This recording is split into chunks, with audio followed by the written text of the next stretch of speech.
मोक्षमार्गस्य नेतारं भेत्तारं कर्मभूभृतां ज्ञातारं विश्वतत्त्वानां वन्दे तद्गुणलब्धये वन्दे तद्गुणलब्धये।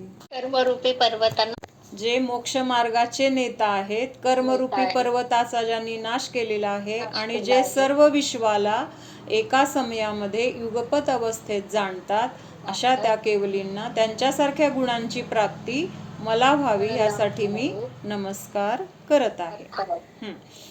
आचार्य उमास्वामी विरचित तत्वार्थ सूत्र आणि मोक्षशास्त्र आपण बघतोय. तर ह्याच्यामध्ये मतिज्ञानाच्या उत्पत्तीचं कारण किंवा मतिज्ञान उत्पन्न होत असताना ते कुठल्या क्रमाने कसं उत्पन्न होते तर हे आपण बघितलं.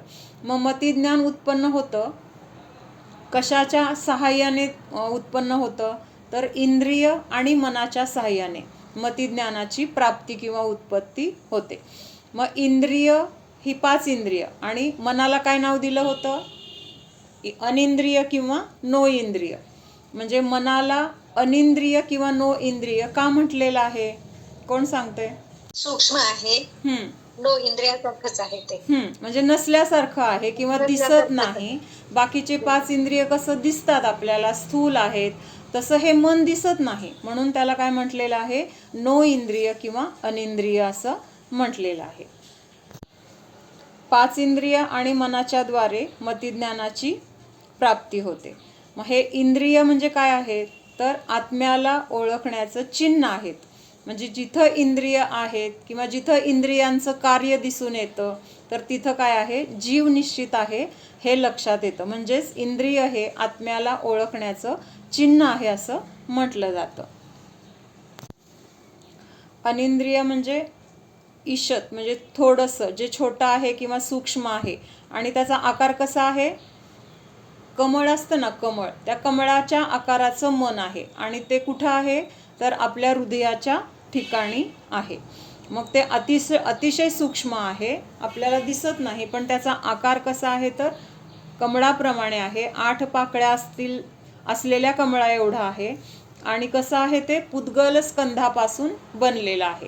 म्हणजे ते काय आहे तर पुद्गल द्रव्यच आहे. त्याच्यानंतर अजून ह्याचं विशेष म्हणजे काय आहे तर प्रत्येक इंद्रियांचा एक विषय ठरलेला आहे.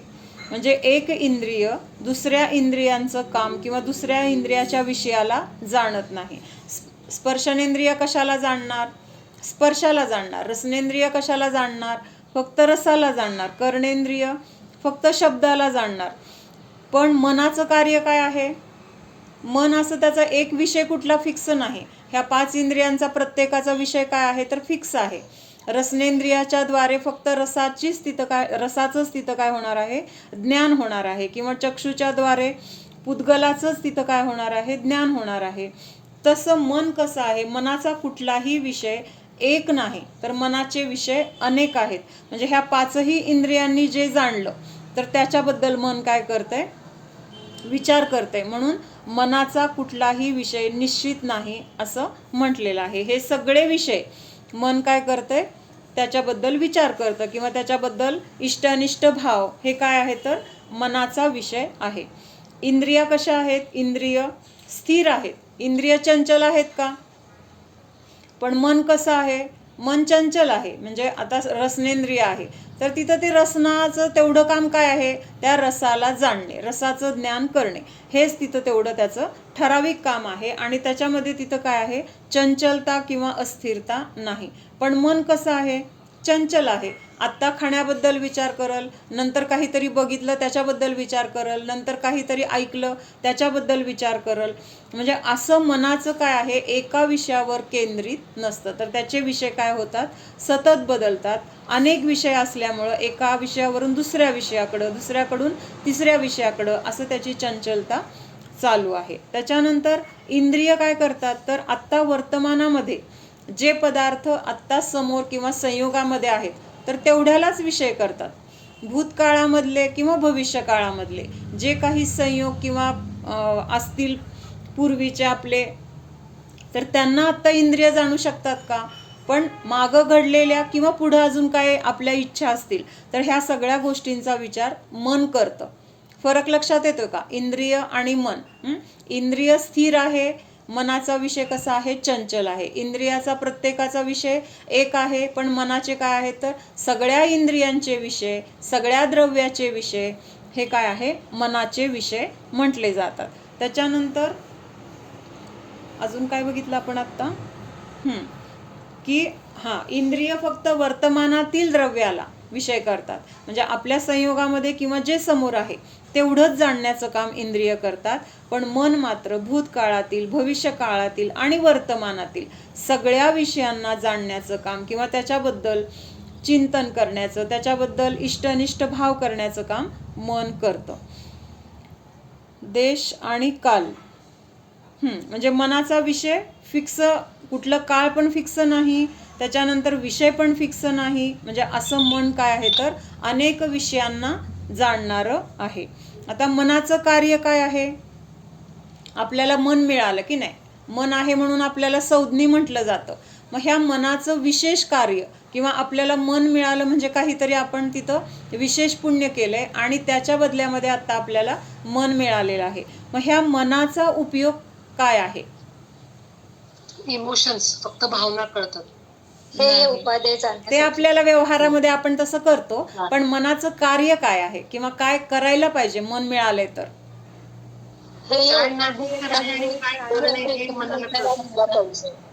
काय गुणदोषांचा विचार केला पाहिजे.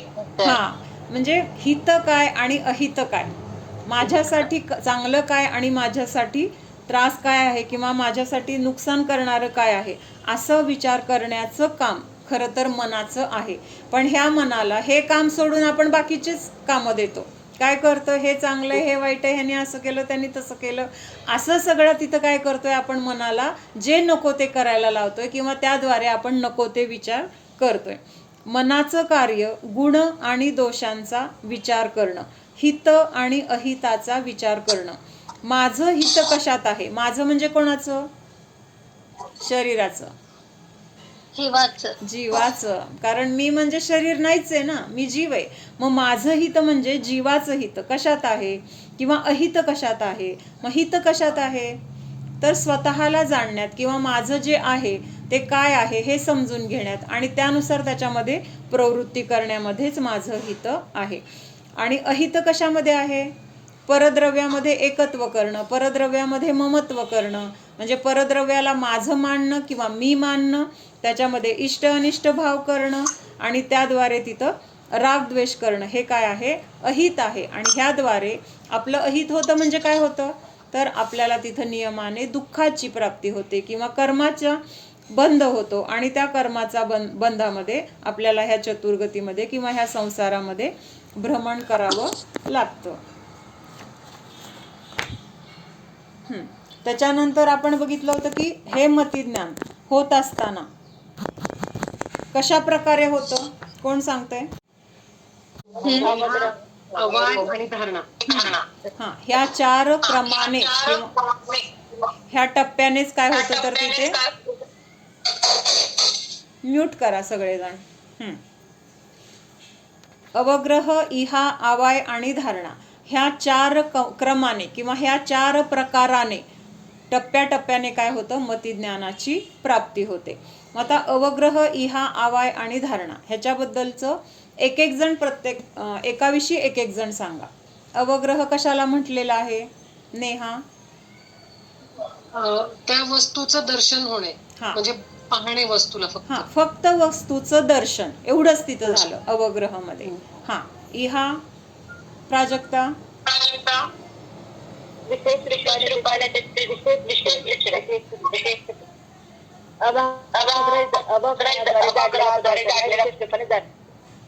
अवग्रहाने जाणलेल्या विषयाला ते काय आहे असं जाणण्याची जिज्ञासा किंवा इच्छा ज्यामध्ये उत्पन्न होते तर त्याला काय म्हटलेलं आहे? इहा म्हटलेलं आहे. त्याच्यानंतर आवाय कशाला म्हटलेला आहे? कोण सांगतंय आवाय? वस्तू आपण जी पाहिली, जी जाणण्याची इच्छा करून घेतली, तर ती वस्तू तीच आहे ह्याचं आपल्याला निर्णय होणे की ही वस्तू हीच आहे. म्हणजे ती वस्तू काय आहे त्याच्याबद्दलचा जिथं निर्णय होतो तर तो निर्णय म्हणजे काय आहे तर आवाय आहे. आणि धारणा कशाला म्हटलेला आहे अंतुगुण? वस्तूचं लक्षात येणे, पूर्वीचं पण आणि आताचं पण. म्हणजे जो निर्णय वस्तूबद्दल पक्क श्रद्धा, कालांतरानं त्या वस्तूचे बरोबर बरोबर म्हणजे जो निर्णय आवायमध्ये झालेला आहे की ही अमुक अमुक वस्तू आहे आणि खूप काळानंतर सुद्धा त्या वस्तूला आपण बघता क्षणी ही ती वस्तू आहे असं आपल्याला लक्षात येणं, तर हे काय आहे धारणा. म्हणजे त्या वस्तूचं पक्क ज्ञान, असं की काही काळानंतर सुद्धा ते विसरलं जाणार नाही, तर त्याला काय म्हटलेलं आहे धारणा. मग हे 4 जे प्रकार आपण बघितले ते कुठं झालेत? मतिज्ञानामध्ये झालेले आहेत. मग ह्या मतिज्ञानामध्ये हे जरी 4 टप्पे आपल्याला दिसत आहेत तरी सुद्धा हे जे झालेलं ज्ञान आहे तर हे ज्ञान कसं म्हटलेलं आहे? सामान्य म्हटलेलं आहे. त्याच्यामध्ये अजून आपण विशेष नाही जाणलं. जरी हे 4 क्रमाने जाणले, अवग्रह, इहा, आवाय आणि धारणा, ह्या 4 क्रमाने जरी आपण हे ज्ञान झालेलं आहे आपल्याला किंवा त्या वस्तूला जाणलेलं आहे, पण त्या वस्तूला आतापर्यंत आपण कसं जाणलेलं आहे? धारणापर्यंत सामान्य. मग विशेष काय होणार आहे तर ते श्रुतज्ञानामध्ये होणार आहे. मग श्रुतज्ञानामध्ये आपण काय जाणणार? ह्या मतिज्ञानामध्ये हे जे 4 क्रमाने आपण जाणलेली वस्तू आहे तर त्या वस्तूबद्दलचं विशेष ज्ञान. म्हणजे आता आपण मतिज्ञानामध्ये जाणलं की हा जीव आहे, तर तिथं श्रुतज्ञानामध्ये काय जाणणार आपण मग? की हा ज्ञानदर्शन स्वरूपी जीव आहे, किंवा हा कसा आहे तर शाश्वत आहे, अनादि अनंत आहे, किंवा सुखाने परिपूर्ण आहे. असं सगळं काय आहे तर जे विशेष त्या जीवाबद्दलचं ज्ञान आहे तर ते काय म्हटलं जातं? श्रुतज्ञान असं म्हटलं जातं. इथंपर्यंत सूत्र नंबर आहे 16. आता आपण हे जे मतिज्ञानाचे प्रकार बघितले ना, अवग्रह, इहा, आवाय आणि धारणा, तर हे जे ज्ञान किंवा हे जे टप्पे आहेत तर हे ज्या पदार्थांना जाणतं तर त्या पदार्थांचे इथं प्रकार सांगितलेले आहेत. काय सांगितलंय? अवग्रहादिके विषयभूत पदार्थ. म्हणजे अवग्रह, इहा, आवाय, धारणाद्वारे जे मतिज्ञान होतं तर ते मतिज्ञान कुठल्या वस्तूला, कुठल्या पदार्थांना जाणतं तर त्या पदार्थांचे प्रकार सांगितलेत. आतापर्यंत आपण काय बघितलंय? ज्ञानाचा विषय बघितलाय, मतिज्ञानाचं स्वरूप बघितलंय, ते कसं होतंय ते बघितले. आता हे मतिज्ञान ज्या विषयाला जाणतं तर त्या विषयाचे किंवा त्या पदार्थाचे पण काय आहे तर वेगळे प्रकार आहेत. तर ते प्रकार आपण आता इथं ह्या सूत्रामध्ये बघणार आहे. मग काल आपण 2 गोष्टी बघितल्या होत्या, विषय आणि विषयी. लक्षात आहे? विषय आणि विषयी. ज्या गोष्टीला आपण जाणणार आहे त्याला काय म्हणायचं? काय म्हणायचं त्याला?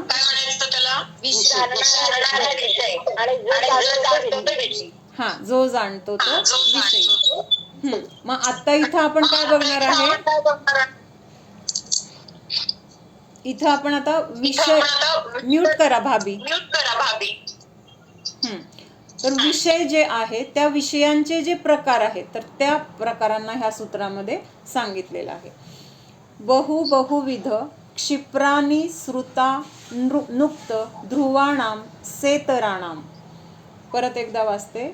बहुविध क्षिप्रा निश्रुता नुक्त ध्रुवाणाम सेतराणाम. काय सांगितले? लक्षात आलं ना? ह्या सूत्रामध्ये कशाचं वर्णन आहे? विषय. आणि ते विषय म्हणजे ज्या वस्तू किंवा ज्या पदार्थाला आपण जाणणार आहे तर त्या पदार्थाचे प्रकार किंवा त्याच्यामध्ये असलेली विविधता, वेगळेपणा काय काय असू शकतो किंवा काय आहे तर ते ह्या सूत्रामध्ये सांगितलेलं आहे.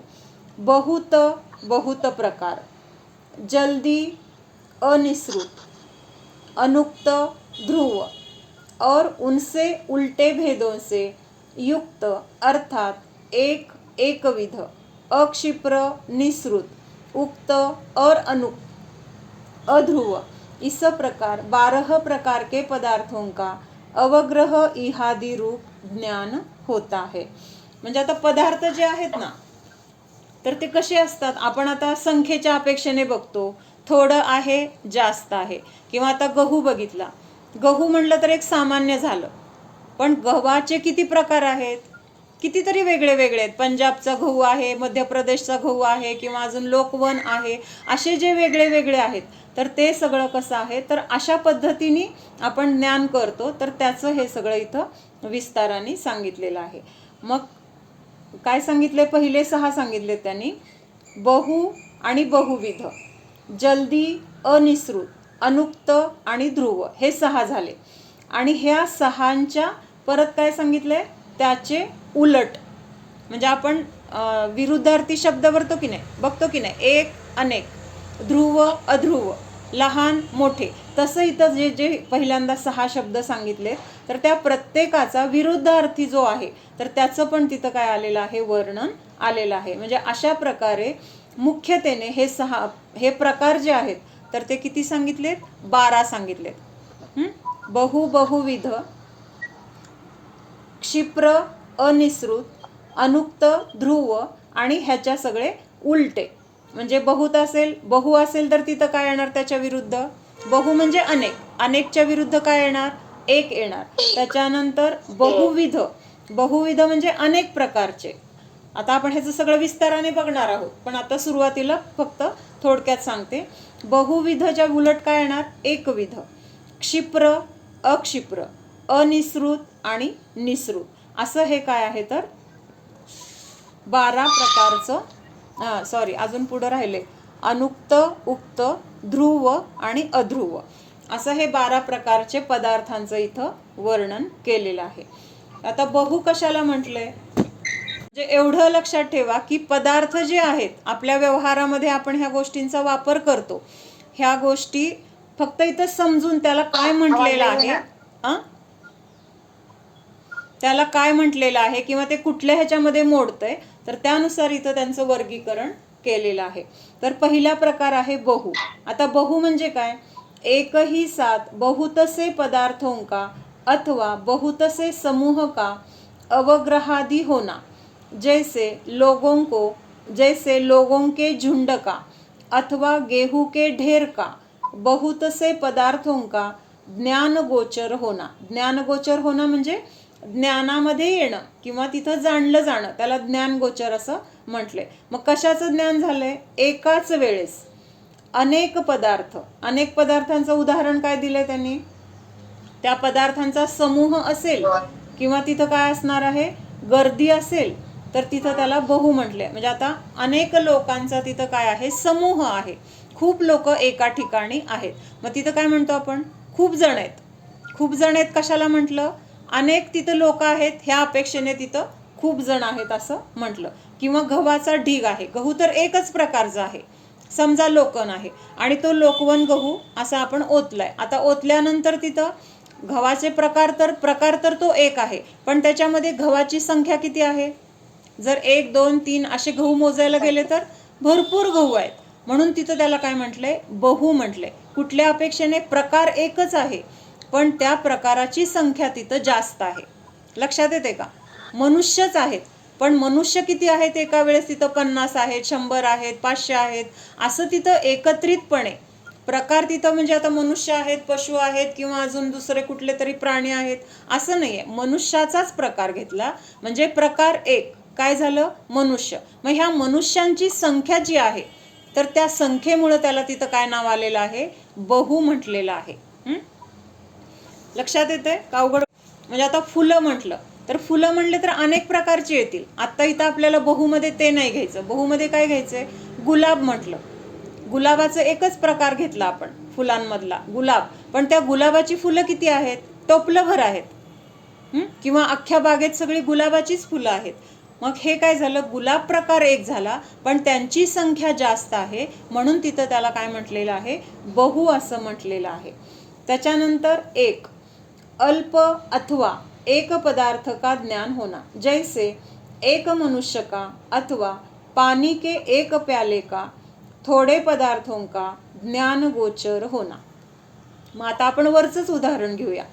आता आपण गव्हाला काय म्हटलं होतं, एकाच प्रकारच्या गव्हाचा तिथं ढीग आहे, मग त्याच्यातला आपण एक काय घेतला, एक मुठभर गहू घेतला किंवा एकच गव्हाचा दाणा घेतला, तर त्याला तिथं काय म्हटलं, एकविध असं म्हटले किंवा एक म्हटलेलं आहे, एकविध नाही. म्हणजे अनेक गहू गव्हाचा जो ढीग होता तर तो लोकवन नावाच्या एकाच प्रकारच्या गव्हाचा ढीग होता, म्हणून तिथं एक म्हटलेलं असलं, एक प्रकारचा गहू असला तरी पण संख्या तिथं जास्त आहे. मनुष्यच आहेत पण त्या संख्येने ते जास्त आहेत म्हणून तिथं बहु आलं. आणि आता एक मध्ये काय येणार, त्याच्या उलट. मग मनुष्य एक आहे किंवा गहू अगदी थोडे आहेत. मगाशी आपण ढीग बघितला होता म्हणजे ते जास्त होते, आणि आता किती आहेत आपल्या हातामध्ये, मुठभर म्हणजे थोडे आहेत किंवा एकच गहू आहे, असं तिथं ज्ञान होणं. तर ह्याला काय म्हटलेलं आहे, एक किंवा बहु असं, म्हणजे ज्याचं त्याच्या अपेक्षेने म्हटलेलं आहे. त्याच्यानंतर तिसरा प्रकार आहे बहुविध. कई प्रकार के पदार्थों का अवग्रहादि ज्ञान होना, जैसे कुत्ते के साथ का मनुष्य, अथवा गेहूं, चना, चावल इत्यादि अनेक प्रकार के पदार्थ. युगपत बहुत प्रकार के पदार्थों का ज्ञान गोचर होना. म्हणजे आता इथं वरच्या बहुमध्ये काय होतं, एकच प्रकार होता, फक्त गहू, त्यातला सुद्धा कुठल्या तरी एका कंपनीचा. पण आता इथं बहुमध्ये काय सांगितलंय, एकतर त्या गव्हाचे वेगळे वेगळे प्रकार असतील. विध म्हणजे काय, वेगळं वेगळं. आपण विविध शब्द वापरतो की नाही, विविध फुलांचा तिथं काय होता, गुच्छ होता, किंवा विविध प्रकारच्या तिथं वस्तू होत्या, असं विविधचा अर्थ काय होतो, म्हणजे अनेक प्रकार. तसं आता इथं बहुमध्ये काय, बहुविधमध्ये काय येणार आहे, तर अनेक प्रकारचे धान्य असतील, अनेक प्रकारचे गहू असतील, अनेक प्रकारचे म्हणजे मनुष्य, फक्त मनुष्यच येणार नाही, मग आता स्त्रिया असतील, बालक असतील, तरुण असतील, वृद्ध असतील, म्हणजे अशा अनेक प्रकारच्या ह्याच्यानी बनलेलं तो समूह असेल. मग त्याला म्हटलंय बहुविध. विध म्हणजे अनेक प्रकार, एवढं लक्षात ठेवायचं. त्याच्यानंतर ह्या सगळ्याचं एका वेळेस ज्ञान होणं, म्हणजे ह्या सगळ्यांना एका वेळेस जाणणं. अनेक प्रकारचे गहू आहेत, अनेक प्रकारचे तांदूळ आहेत, अनेक प्रकारच्या डाळी आहेत, असं सगळं एकत्रितपणे एका वेळेस ज्ञान होणं, तर त्याला म्हटलेलं आहे बहुविध. त्याच्यानंतर एकविध. एकविध म्हणजे एक प्रकार के पदार्थों का ज्ञान होना, जैसे एक प्रकार के गेहूं का ज्ञान, एक प्रकार के पदार्थ का ज्ञान गोचर होना. मग आता इथं एकाच प्रकारचा तो गहू आणि त्याच्याबद्दलचं ज्ञान काय, मग तो कुठला आहे, कसा आहे, चांगला आहे, खराब आहे, हे जे काही आहे, तर त्या एका प्रकाराच्या वस्तूचं ज्ञान होणं, तर त्याला म्हटलंय एकविध. एक प्रकार के पदार्थ का ज्ञान गोचर होना. आता पुढचा आहे क्षिप्र. क्षिप्र म्हणजे काय, शीघ्रता से पदार्थ का ज्ञान होना, म्हणजे एखादी वस्तू समोर दिसली आणि पटकन आपल्याला समजलं किंवा पटकन आपल्या लक्षात आलं, किंवा एखाद्या माणसाने एखादं वाक्य बोललं आणि पटकन आपल्याला त्याचा अर्थ लक्षात आला. शीघ्रता म्हणजे काय, पटकन, तिथं काही वेळ गेला नाही मध्ये, किंवा आपल्याला ते समजायला विचार करावा लागला नाही. ती समोर गोष्ट दिसली किंवा एखादी घटना दिसली की त्याच्यातला सगळा सार आपल्याला बघता क्षणी लक्षात आला, तर ह्याला म्हणायचं क्षिप्र. आता अक्षिप्र कशाला म्हटलेलं आहे, किसी पदार्थ को धीरे धीरे बहुत समय में जानना, अर्थात चिरग्रहण करना. मग एखादा पदार्थ आहे तो आपल्याला लवकर नाही समजला, मग हळूहळू आपण त्याला समजून घेतलं, त्याचा विस्तार करून, किंवा त्याच्या काय अजून त्याच्याबद्दलची वेगळी वेगळी माहिती समजून घेऊन, आणि अशा प्रकाराने हळूहळू त्या गोष्टीचं आपल्याला ज्ञान झालं, तर त्याला म्हटलं अक्षिप्र. चिरग्रहण म्हणजे काय, चिर म्हणजे भरपूर काळ, चिरकाल गया असं म्हणतो ना आपण, चिरकाल म्हणजे खूप काळ गेला, तसं इथं चिर म्हणजे खूप काळ त्याला ग्रहण करण्यामध्ये लागला, म्हणून त्याला अक्षिप्र असं म्हटलेलं आहे. म्हणजे पहिल्याच्या विरुद्धार्थी दुसरा शब्द आहे. पहिला बहु असेल तर दुसरा एक आहे, पहिला बहुविध असेल दुसरा एकविध आहे, परत पहिला क्षिप्र असेल तर दुसरा अक्षिप्र आहे. मग क्षिप्रमध्ये काय झालं होतं, पटकन लक्षात आलं, आणि अक्षिप्रमध्ये काय झालं, पटकन लक्षात आलं नाही, ते समजून घेण्यासाठी आपल्याला खूप वेळ द्यावा लागला. त्याच्यानंतर सातवा आहे अनिश्रुत. अनिश्रुत म्हणजे काय, एक भाग के ज्ञान से सर्व भाग का ज्ञान होना, म्हणजे थोडासा काहीतरी अंश बघितला आणि तेवढ्या अंशावरून आपल्याला त्या सगळ्या वस्तूचं ज्ञान झालं. याचं उदाहरण काय दिले, जैसे पानी के बाहर निकली हुई सुंड को देखकर पानी में डूबे हुए पूरे हाथी का ज्ञान होना. कुठेतरी भरपूर पाणी आहे आणि त्या पाण्यामध्ये हत्ती काय झालेला आहे, पूर्ण डुबलेला आहे, म्हणजे दिसत नाहीये, फक्त वरती काय दिसते, त्याची सोंड दिसते. आणि त्या सोंडेला बघून आपल्याला काय लक्षात आलं, ज्या अर्थी इथं सोंड आहे म्हणजे तिथं हत्ती पाण्यामध्ये आहे, म्हणजे त्या सोंडेवरून आपल्याला पूर्ण हत्तीचं ज्ञान झालं. तर ह्याला काय म्हटलेलं आहे, अनिसृत. म्हणजे छोट्याशा गोष्टीवरून त्या पूर्ण गोष्टीचं तिथं ज्ञान होणं, ह्याला अनिसृत असं म्हटलेलं आहे. एक भाग के अव्यक्त रहने पर भी ज्ञान गोचर होना. म्हणजे बाकीचा हत्ती दिसलाय का आपल्याला, त्याचं शरीर सगळं पाण्यामध्ये झाकलं गेलेलं आहे किंवा त्याच्यावर पाणी असल्यामुळं दिसत नाहीये, म्हणजे ते कसं आहे, अव्यक्त आहे. आणि व्यक्त काय आहे, सोंड व्यक्त आहे. तर त्या व्यक्त असलेल्या सोंडेवरून अखंड हत्तीचं ज्ञान झालं, ह्याला अनिसृत असं म्हटलेलं आहे. आता निसृत कशाला म्हटलंय, बाहेर निकले हुए प्रकट पदार्थ का ज्ञान होना. आता बाहेर पूर्ण हत्ती आला तेव्हा आपल्याला लक्षात आलं की हा हत्ती आहे, म्हणजे तोपर्यंत आपल्याला समजलं नाही, तर त्याला म्हटलं निसृत. बाहेर निकले हुए प्रकट पदार्थ का ज्ञान होना, पूर्ण व्यक्त पदार्थ का ज्ञान गोचर होना. म्हणजे थोडंसं काहीतरी पाहून लक्षात आलं नाही, पूर्ण जेव्हा ती वस्तू किंवा ती व्यक्ती बाहेर आली तेव्हा लक्षात आलं की अरे ही व्यक्ती आहे. नाहीतर अगोदर आपण काय बघितलं होतं, एखादी खूण दिसली आणि त्या खुणेवरून आपल्याला त्या गोष्टीचं ज्ञान झालं. मग काल आपण बघितलं होतं ना, त्या रांगोळीवरून कशाचं ज्ञान झालं होतं, अनंतमती आहे असं ज्ञान झालं होतं. आता इथं त्या अपेक्षेने नाहीये, इथं त्या म्हणजे हत्तीचं सोंड दिसली म्हणून हत्तीचं ज्ञान झालं, किंवा अखंड हत्तीच दिसला मग हत्तीचं ज्ञान झालं, असं तोच विषय आहे. त्याच्यानंतर निसृत कशाला म्हटलंय, बाहेर निकले हुए प्रकट पदार्थ का ज्ञान होना, पूर्ण व्यक्त पदार्थ का ज्ञान गोचर होना. त्याच्यानंतर आहे अनुक्त. अनुक्त म्हणजे अकथित, म्हणजे न सांगता. जिस वस्तू का वर्णन नहीं किया उसे जानना, जिसका वर्णन नहीं सुना है फिर भी उस पदार्थ का ज्ञान गोचर होना. म्हणजे एखादी वस्तू तिथं आहे असं आपल्याला दिसलं नाही किंवा कुणी त्या वस्तूचं वर्णन केलं नाही तरी पण आपल्याला त्या पदार्थाचं ज्ञान झालं. म्हणजे उदाहरणार्थ काय घ्यायचं, तूप कडवते, आपण आहे दारात, स्वयंपाकघरात तूप कडतंय आणि आपल्याला दारामध्येच काय झालं, तिथं वास आला. मग कुणी सांगितलं का घरामध्ये तूप कडतंय बरं का, पण आपल्याला त्या वासावरून लक्षात आलं की नाही की बाबा इथं आतमध्ये तूप कडवण्याचं काम चालू आहे, किंवा बाकी ते तूप आपल्याला दिसलं पण नव्हतं किंवा कुणी सांगितलं पण नव्हतं. मग असं आपल्याला ज्ञान होणं, त्याला काय म्हटलंय, अनुक्त. म्हणजे न सांगता आपल्याला ज्ञान होणं ते काय आहे, अनुक्तमध्ये येणार. आणि उक्तमध्ये काय येणार, कथित पदार्थ का ज्ञान होना, वर्णन सुनने के बाद पदार्थ का ज्ञान गोचर होना. आणि सांगितलं कुणीतरी आपल्याला, काय काय शिस्त आहे ओळखा बरं, तर तिथं लक्षातच नाही आलं. मग त्यांनी जेव्हा सांगितलं की हा पदार्थ केलाय आणि त्याचा हा वास आहे, मग ते सांगितल्यावर अरे हा पदार्थ आहे का, असं आपल्याला तिथं ज्ञान झालं, तर त्याला म्हटलं उक्त. उक्त म्हणजे काय, सांगून झालेलं ज्ञान. आणि अनुक्त म्हणजे काय, न सांगता झालेलं ज्ञान. त्याच्यानंतर ध्रुव. बहुत समय तक ज्ञान जैसा का तैसा बना रहना, अर्थात दृढता वाला ज्ञान.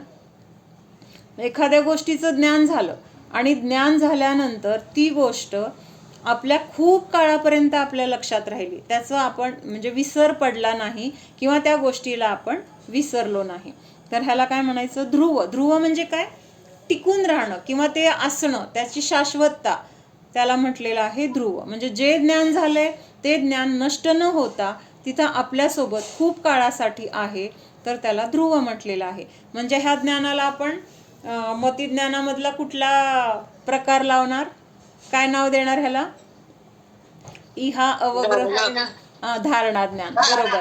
म्हणजे ती धारणा एवढी पक्की झालेली असते की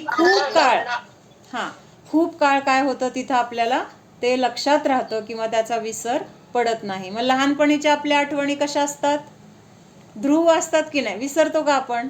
आत्ता आपण कितीतरी गोष्टी समोर घडलेल्या विसरून जातो, किंवा आता आपण जे वाचतो, ऐकतो, पाठ करतो तर ते लक्षात आपल्या राहत नाही, पण लहानपणी पाठांतर केलेलं लहानपणी शिकलेलं, लहानपणी आपल्याला कोणी काहीतरी शिकवलेलं ते लक्षात असतं की नाही आपल्या. म्हणजे ते कसं आहे तर ध्रुव रूपाने, म्हणजे त्याचं आपल्याला जे ज्ञान झालं तर ते कसं झालेलं आहे, दृढतापूर्वक झालेलं आहे, पक्क झालेलं आहे. आणि अशा ज्ञानाला मग तिथं ध्रुव असं म्हटलेलं आहे. त्याच्यानंतर अध्रुव, प्रतिक्षण हिनादिक होनेवाला ज्ञान अर्थात अस्थिर ज्ञान. एखादं स्तोत्र आपण रोज म्हणतोय, मग रोज म्हणतोय तोपर्यंत तिथं लक्षात आहे, आणि मध्ये काय झालं, एखादा वर्ष आपल्याकडनं ते म्हणायचं राहिलं किंवा अधूनमधून आपल्याला जमलंच नाही म्हणायला, आणि मग काय व्हायला लागलं, तिथं ते विसरायला लागलं. म्हणताना मग काय चुकतं, का चुकतं आपलं, तर रेग्युलर आपण नाही म्हणलं की काय होतं, मग मागचं पुढं, पुढचं मागं, ह्या कडव्यातलं तिकडं, त्या कडव्यातलं इकडं, असं सगळं गोंधळ होतो. म्हणजेच तिथं काय होतं, त्या ज्ञानामध्ये हीनता आली. मग आपल्याला वाटलं की नाही नाही आपलं सगळं चुकायला लागलं, विसरायला लागले, चला आता रेग्युलर म्हणूया. मग परत 1 महिना 2 महिने आपण कंटिन्यू म्हणायला सुरू झालं. आता काय झालं, आता परत पहिल्यासारखं आपल्या तोंडात ते शब्द बसले, कारण अगोदरचं होतं पाठांतर, पण मध्ये काही काळामुळे त्याचा विसर पडला होता. म्हणजे त्या ज्ञानामध्ये काय झालं होतं, हीनता आली होती. आणि परत आपण त्याचं पाठांतर किंवा रोज म्हणायला सुरू केल्यानंतर परत ते ज्ञान कसं झालं, दृढ झालं. आणि मग तिथं काय झालं, परत आपल्याला पहिल्यासारखं पाठ झालं. म्हणजे असं त्या ज्ञानामध्ये काय होतंय, कधी कमी होतंय, कधी वाढतंय, परत कमी होतंय. म्हणजे ह्याला काय म्हटलेलं आहे, अध्रुव. म्हणजे ते ज्ञान स्थिर राहत नाही. रेग्युलर म्हटलं तर लक्षात राहते, मध्येच म्हणायचं सोडलं तर विसरलं जाते. किंवा आता आपण एखादा पदार्थ पण असतो, खूप छान येत असतो पदार्थ, आणि मग मध्ये काही काळानंतर, काही काळामध्ये आपल्याकडनं तो पदार्थ बनवलाच गेला नाही. मग खूप, आता समजा 2-4 वर्ष एखादा पदार्थ बनवला नाही आणि मग बनवायला घेतला, आता तिथं काय होतंय, असं करायचं का, अगोदर करताना कसं करत होतो, अगदी आत्मविश्वासाने करत होतो, किंवा हे असंच आहे असं तिथं आपल्याला ठामपणाने लक्षात येत होतं. पण मध्ये गॅप पडल्यामुळं काय झालं, त्याच्यामध्ये आपल्याला काय झालं, थोडीशी अशी अस्थिरता किंवा त्याच्याबद्दल एक भीती, होतंय का नाही, चुकतंय का, अशी शंका. मग हेच काय झालं तर अस्थिर ज्ञान आहे. मग ह्याला अध्रुव असं म्हटलेलं आहे. यह सब भेद सम्यक मती ज्ञान के है. कशाचे भेद आहेत हे सगळे, सम्यक मती ज्ञानाचे. सम्यक म्हणजे जे प्रमाण ज्ञान, प्रमाण ज्ञान आपण बघितलं होते ना, प्रमाण ज्ञानाचेच 5 भेद आपण बघितले होते, मती, श्रुत, अवधी, मनपर्यय आणि केवल ज्ञान. मग हे जे आता आपण बघितलं तर हे सुद्धा काय आहे, हे सम्यक मती ज्ञानाचेच प्रकार आहेत. जिसे सम्यक ज्ञान हो जाता है वह जानता है कि आत्मा वास्तव में अपने ज्ञान की पर्यायों को जानता है. काय सांगितलंय, जिसे सम्यक ज्ञान हो जाता है वह जानता है कि आत्मा वास्तव में अपने ज्ञान की पर्यायों को जानता है. लक्षात येते का, म्हणजे आपल्याला वाटतं की आपण बाहेरच्या पदार्थांना जाणलं, किंवा बाहेरचे पदार्थ आपल्याला दिसले, बाहेरच्या गोष्टींना काहीतरी आपण बघितलं वगैरे, हे जे आपल्याला वाटतंय, तर आपण बाहेरच्या वस्तूंना बघतोय असं वाटतंय किंवा तसं दिसतंय, पण प्रत्यक्षात नक्की काय घडलेलं आहे, त्या वस्तूचं जे काही त्याची पर्याय आहे किंवा ती वस्तू आहे, तर त्याचं प्रतिबिंब कुठं आहे, आपल्या ज्ञानामध्ये आलेलं आहे. लक्षात येते का, त्या वस्तूचं प्रतिबिंब आपल्या ज्ञानामध्ये आलंय. म्हणजे काय, त्या वस्तूला जाणलंय कुणी, ज्ञानाने जाणलेलं आहे. आणि त्या ज्ञानाला, ज्या ज्ञानाने त्या वस्तूला जाणले, त्या ज्ञानाला आपण काय करतोय, जाणतोय. म्हणजे आपण आपल्या ज्ञानामध्ये असलेल्या त्या वस्तूच्या अवस्थेला जाणतोय. बाहेरच्या वस्तूला जाणतोय असं आपल्याला वाटतंय व्यवहारामध्ये, पण आपण जाणतोय कुठं, आपल्या ज्ञानामध्ये त्या वस्तूचं जे प्रतिबिंब आहे, त्या वस्तूच्या प्रतिबिंबाला, म्हणजेच आपल्या ज्ञानालाच काय करतोय, आपण जाणत आहोत. मग वाक्य काय दिलं इथं, आत्मा वास्तव में अपने ज्ञान की पर्यायों को जानता है. म्हणजे ह्याचं उदाहरण आपण मध्ये बघितलं होतं. आरशाच्या समोर आपण उभारलोय.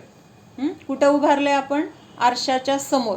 मग त्या आरशाला बघतोय का आपण त्या वस्तूला बघतोय, किंवा ती वस्तू म्हणजे जे काही आरशामध्ये प्रतिबिंब पडलंय, त्या प्रतिबिंबाला जाणतोय आपण, बरोबर आहे.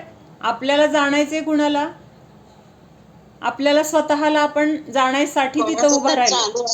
कोणाचं तर ओपन आहे, मीठ ऐकू येत नाही, त्यामुळं कोणाचं तर आरशामध्ये जे प्रतिबिंब पडलं, त्या आरशाला जाणतो का त्या प्रतिबिंबाला जाणतोय आपण, प्रतिबिंबाला जाणतोय. पण ते प्रतिबिंब कुठं आहे? आरशामध्ये आहे की नाही? म्हणजे तसं आपल्या ज्ञानामध्ये, ज्ञान म्हणजे आरसा आहे आणि त्या ज्ञानामध्ये एखाद्या वस्तू तिथं झळकली आहे. जसं केवल ज्ञानामध्ये 3 लोकातलं सगळं काही झळकतंय, तसं अंशाने आत्ता आपल्याला जे ज्ञान आहे त्या ज्ञानामध्ये आपल्या संयोगातल्या वस्तू झळकल्यात. जे आपल्या समोर आहे त्या वस्तूला आपण बघतोय म्हणजे काय? त्या वस्तूचं प्रतिबिंब आपल्या ज्ञानामध्ये झळकले आणि त्या प्रतिबिंबाला आपण जाणतोय. लक्षात येते का? हे थोडंसं अवघड वाटेल आपल्याला असं समोर बघितल्यावर. हे काय मला समोर दिसतंय असं वाटतंय, पण ते समोर दिसतंय असं त्याचं म्हणजे तसं आपण जाणत नाही आहे. आपण जाणतोय कसं? आपल्या ज्ञानामध्ये ते झळकले आणि झळकलेल्या ज्ञानाला आपण जाणतोय. म्हणजे आरशामध्ये प्रतिबिंब आहे, ते प्रतिबिंब आपण बघतोय. तसं आपल्या ज्ञानामध्ये जे जे काही जाणलं जातंय तर त्याला आपण जाणतोय. म्हणून इथं म्हटलेलं आहे की आत्मा खरं काय करतोय? तर आपल्या ज्ञानामध्ये जे जे काही झळकलंय त्या झळकलेल्या त्या गोष्टींना जाणतोय, म्हणजेच त्या ज्ञानाला जाणतोय.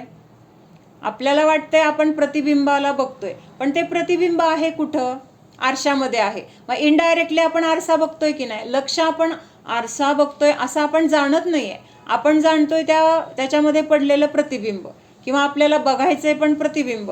म्हणून आपल्याला वाटतं की मी प्रतिबिंबाला बघितलं. मग प्रतिबिंबाला बघतोय, पण आपण बघतोय कुठं? एकतर आरशात बघतोय आणि आरशातच ते प्रतिबिंब उमटलेलं आहे, म्हणजेच इनडायरेक्टली आपण आरशाला जाणतोय. लक्षात येतंय? इनडायरेक्टली आपण, मग आपल्याला जर आरसा जर नसता तर मग दुसरीकडे आरसा नाही आहे घरामध्ये, दुसरीकडे एका भिंतीपुढे जाऊन उभारलं, दिसणार आहे का आपलं प्रतिबिंब? का नाही दिसणार? तर त्याच्यामध्ये ती योग्यता नाही.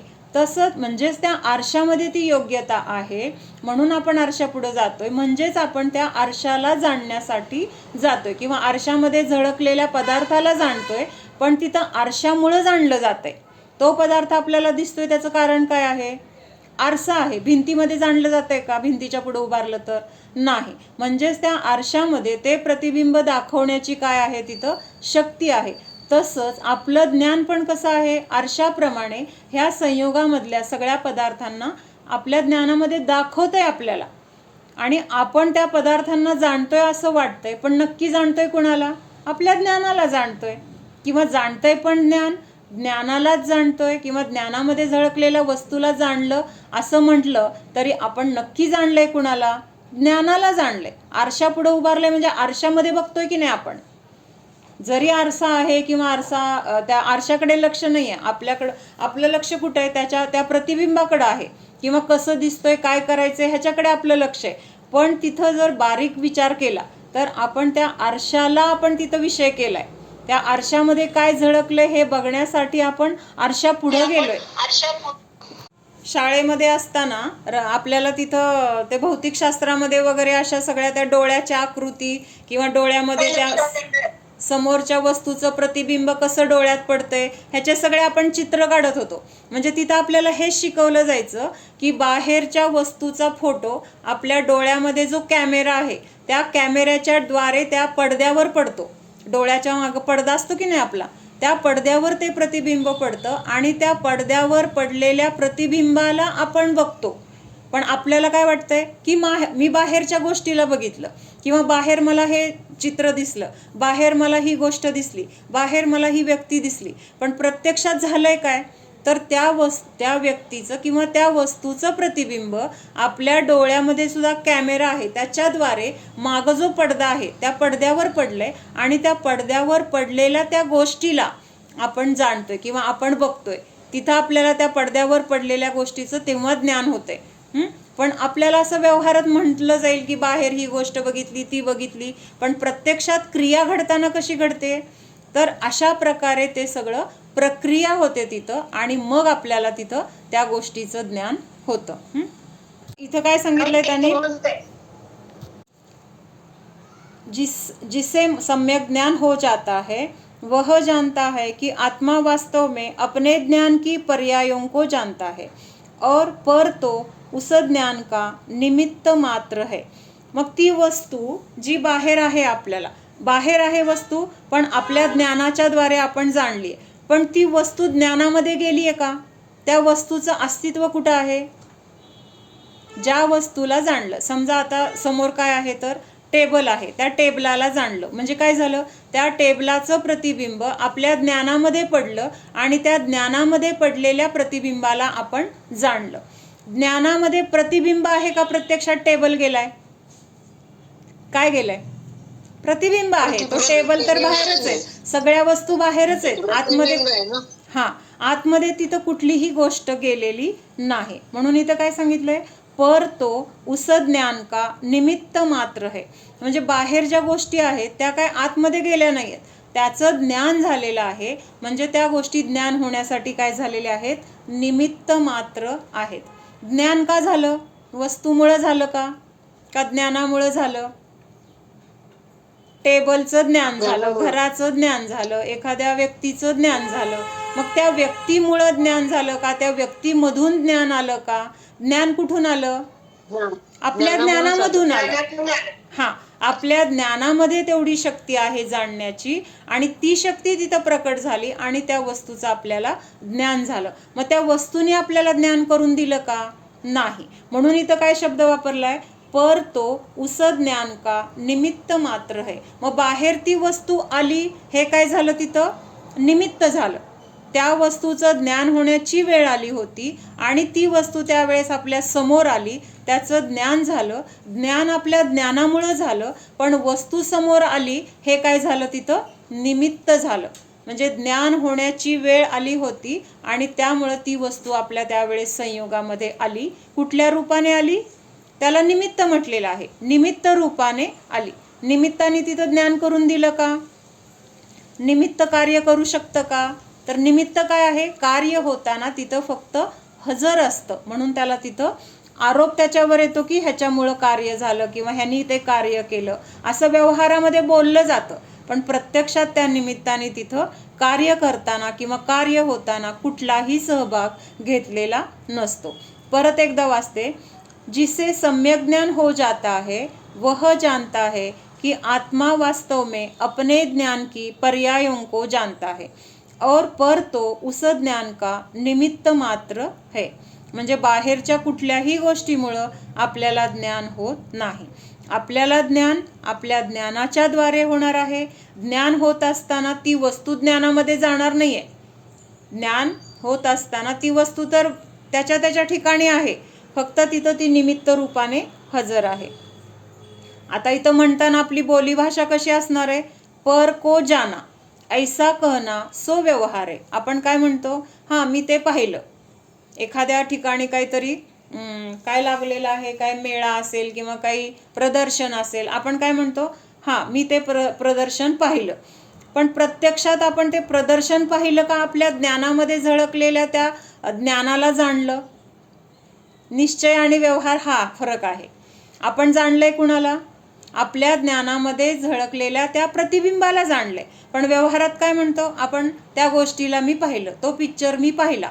मग तिथं जाऊन पिक्चर पाहिला का त्या पडद्यावरचं चित्र आपल्या ज्ञानामध्ये झळकलं, त्या ज्ञानाला पाहिलं आपण, त्या ज्ञानाला आपण जाणलं.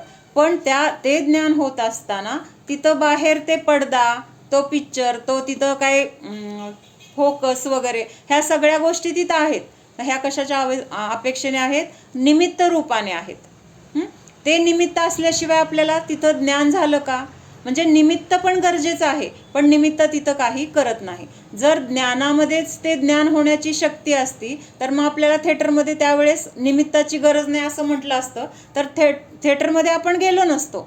कळतंय का? जमलिंग होतंय. थिएटरमध्ये पण जावं लागलं, तिथं त्या पडद्याकडे पण बघावं लागलं. पण काय झालेलं नक्की प्रक्रिया, तर ते सगळं चित्र आपल्या ज्ञानामध्ये झळकलं आणि त्या ज्ञानाला आपण जाणलं. म्हणजे ज्ञानाच्या द्वारे ज्ञानाला जाणलं, ही क्रिया खरी घडली.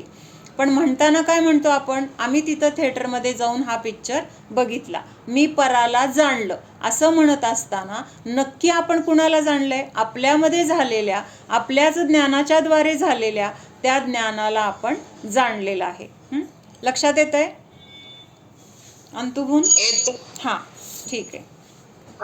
पर को जाना ऐसा कहना सो व्यवहार है. यदि परमार्थ दृष्टि से कहा जाए कि आत्मा पर को जानता है सो मिथ्या है. मग असं म्हटलं की मी पराला जाणलं किंवा असं हे समजून न घेता जाणलं, की कसं आता ह्याची जी क्रिया आहे म्हणजे आरशामध्ये प्रतिबिंब बघितलं तर आपण आरशाला जाणतोय, प्रत्यक्षात आपण आरशाला बघतोय, पण लक्षात येत नाही की आपण आरशाला बघतोय. आपलं लक्ष त्या प्रतिबिंबाकडं आहे, त्यामुळे आपण आरशाकडं बघतोय किंवा आरशामुळं दिसतंय हे आपल्या लक्षात येत नाही. मग असं हे न जाणता जर आपण असं म्हटलं की मी सगळं काही जाणलं, म्हणजे मी पराला जाणलं, पण मी माझ्या ज्ञानाच्या द्वारे जाणलं, असं जर जाणलं नाही तर त्या ज्ञानाला काय म्हटलेलं आहे? मिथ्या ज्ञान असं म्हटलंय. काय म्हटली सुनंदाबून?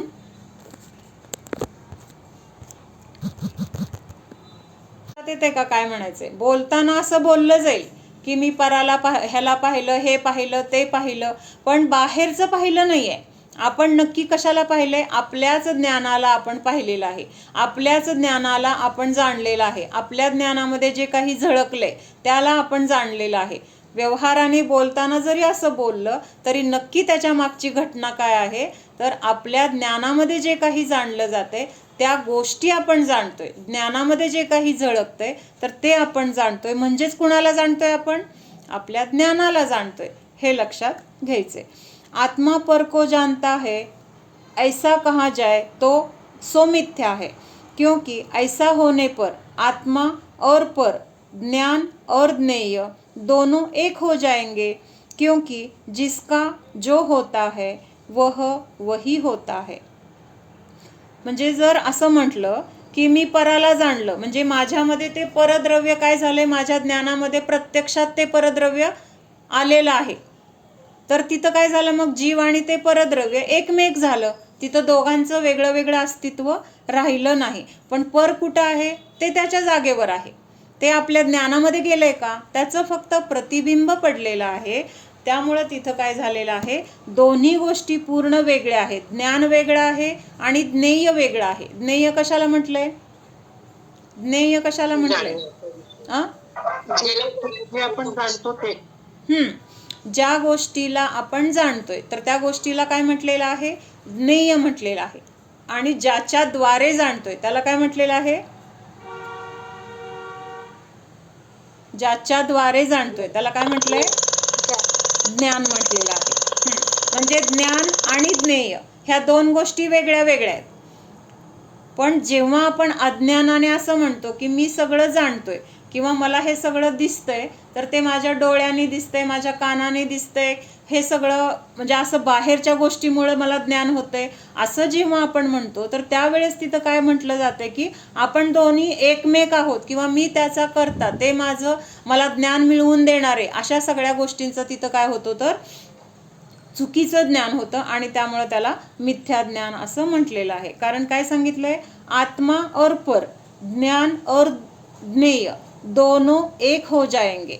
जेव्हा आपण म्हणतो की आत्मा पर को जानता है, असं जर आपण मानलं, कसं मानलं? इंद्रियांच्या द्वारे किंवा त्या वस्तूच्या द्वारे मला ज्ञान झालं, त्या वस्तूमुळं मला ज्ञान झालं, त्या वस्तूनी मला ज्ञान दिलं, असं जर मानलं तर त्या दोन गोष्टी मग एकमेक होऊन जातील. पण असं तर होत नाही, जे ते आपल्या आपल्या ठिकाणी आहे.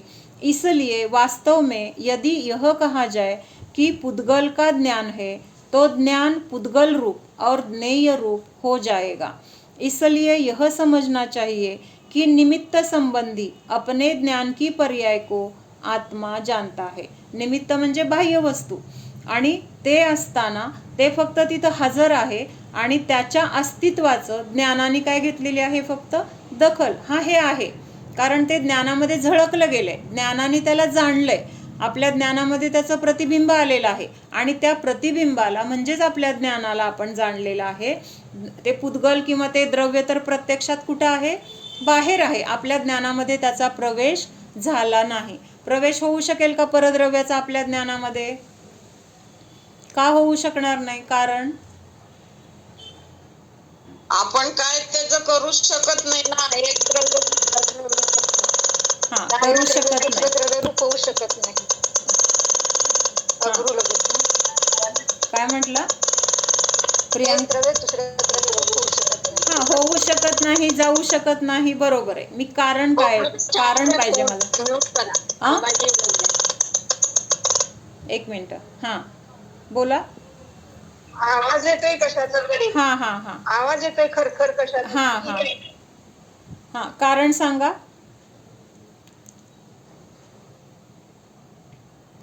एक आता काय म्हटलंय, परद्रव्य ज्ञानामध्ये जाऊ शकेल का? हा झाले तर आपलं प्रियांका भावीचा आवाज येतोय. कस्तुरी आहे का? कोण बोलतंय? स्वतंत्र दोन्ही द्रव्य स्वतंत्र आहेत, बरोबर आहे. आपण काय सगळं बघितलं हे की प्रत्येक द्रव्य स्वतंत्र जाईल, बरोबर आहे. पण असं होत नाहीये. मग का होत नाहीये? मला ते कारण हवंय की परपदार्थ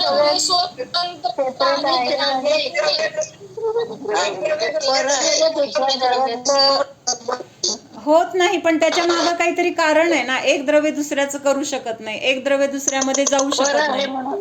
पर आहे, बरोबर आहे. हा बरोबर आहे की सगळे द्रव्य स्वतंत्र आहेत. स्वतंत्र आहेत, हे सगळं बरोबर आहे. मला तुम्ही कारणच सांगत नाहीये, बाकी तुम्ही सगळं सांगताय. कारण ते फक्त प्रतिबिंब येतं ना आपल्या ज्ञानामध्ये त्याचं. एक द्रव्य दुसऱ्या द्रव्याचं काय पण करू शकत नाही. बरोबर आहे. मग त्याच्यामध्ये असे कुठले गुण आहेत? तुम्हाला हिंट देते मी. असे कुठले गुण आहेत की जे दुसऱ्या द्रव्याला आपल्यामध्ये येऊ देत नाही, किंवा आपल्यातले गुण दुसऱ्यामध्ये जाऊ शकत नाहीत? असं कुठलं आहे? प्रियांका भाभी, तुमचा बहुतेक आवाज येतोय. अगुरु लघुत्व का? हा अगुरु लघुत्व. हा म्हणजे तिथं न येण्याचं कारण आहे ना काहीतरी. ते गुण काय करतायत, परद्रव्यामधलं कुठलंही गुण किंवा ते द्रव्य आपल्यामध्ये प्रवेश करू देत नाहीत, किंवा आपल्यामधलं कुठलाही गुण दुसऱ्या द्रव्यामध्ये जाऊ शकत नाही. ह्याला कारण काय आहे? अगुरु लघुत्व नावाचा गुण, आणि तो प्रत्येक द्रव्यामध्ये आहे. त्यामुळं काय होते, प्रत्येकाचं स्वतंत्र अस्तित्व कायम आहे. एकमेकामध्ये ते मिसळले जात नाहीत, एकमेक रूप होऊ शकत नाही. हा अगुरु लघुत्व गुण आहे. म्हणजे इथं तेच कशासाठी बघितलं आपण की ज्ञेय आणि ज्ञान ह्या दोन गोष्टी वेगळ्या आहेत, त्या एकत्र येऊ शकत नाहीत. म्हणजे ज्ञानामध्ये ज्ञेयाचा प्रवेश होत नाही, तिथं त्या ज्ञेयाचं फक्त प्रतिबिंब तिथं ज्ञानामध्ये आलेलं आहे.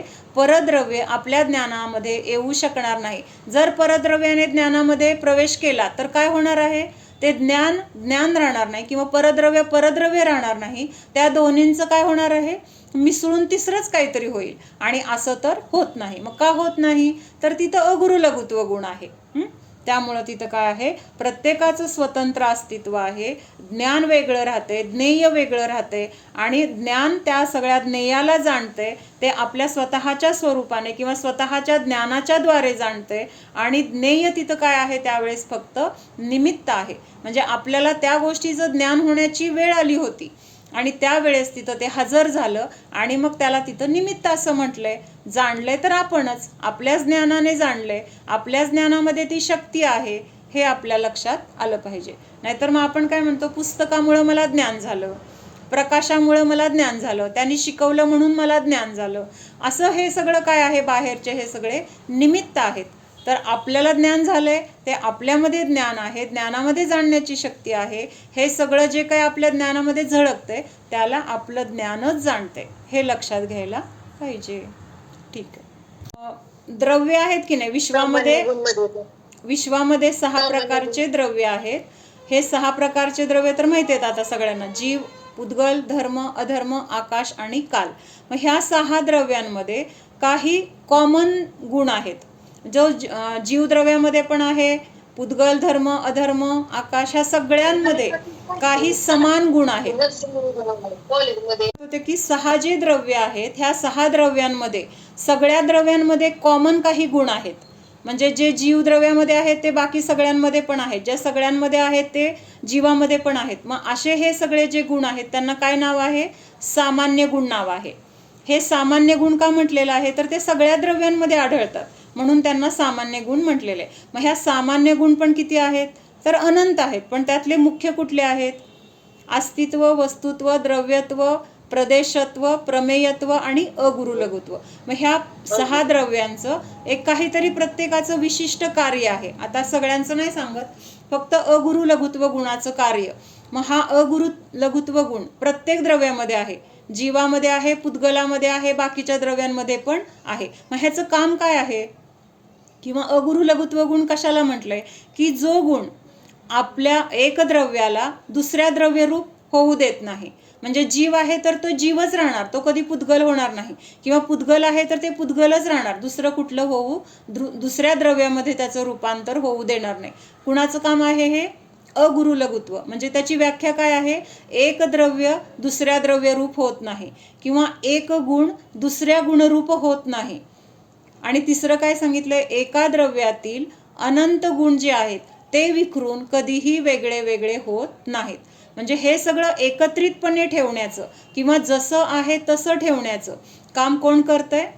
अगुरु लघुत्व गुण करतोय. म्हणजे अगुरु लघुत्व गुणाला आम्हा म्हणायचे वॉचमन आहे. तो वॉचमॅन काय करतो? आपल्यातलं बाहेर काय जाऊ देत नाही. ज्या आपल्या वस्तू आहेत राखण करतो ना तो, आणि बाहेरचं कोण आत यायला लागलं तर त्याला पण येऊ देत नाहीत. असा हा अगुरु लघुत्व गुण काय करतो? आपल्या द्रव्याची रक्षा करतो.